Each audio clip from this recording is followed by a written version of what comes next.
Hi everyone, I hope you're well. Thanks for clicking on the video.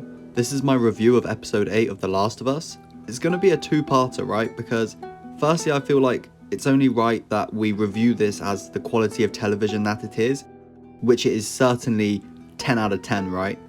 But also, I'm a diehard fan of the video game, as you all know, and so I have to kind of give a review from the perspective of a diehard fan, because I can't help but be disappointed in the storyline a little bit.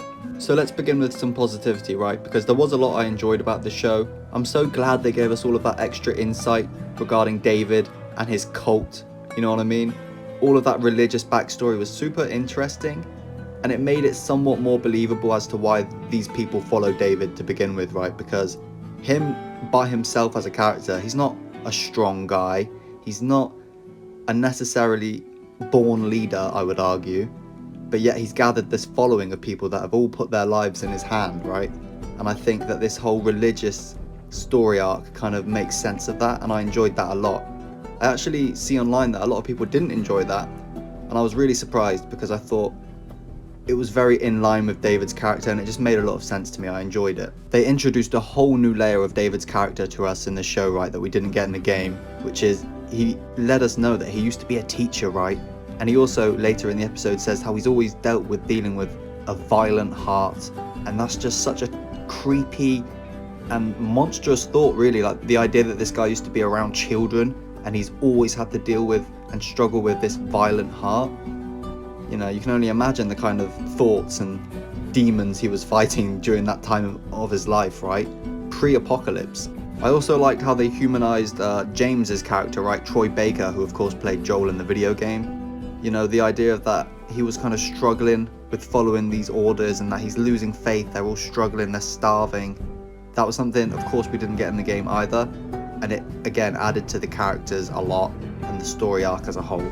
That's the kind of thing I was looking forward to most, right, when they announced that they were doing this show, was the idea that we could really expand on some of these characters we already knew.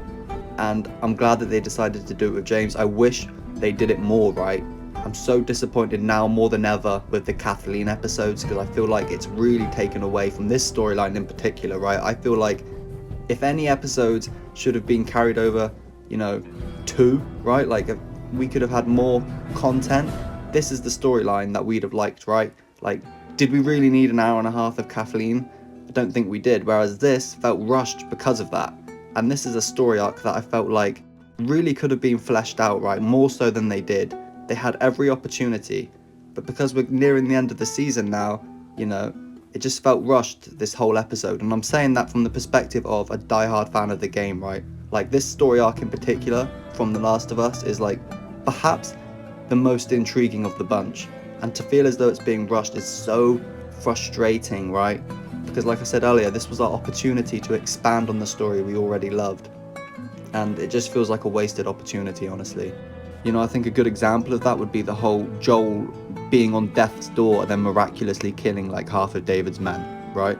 Like that kind of happens, that transition, in a blink of an eye. I think it would have been nice if we could have followed Joel more in that journey, because he literally was. We go from seeing him on death's door where he can barely even fucking open his eyes to the next scene he's, you know, stabbing guys in the neck and popping off kneecaps. It just didn't make a lot of sense. I know in the video game it kind of happened similarly, but again, this was our opportunity to expand and really make sense of this story even more.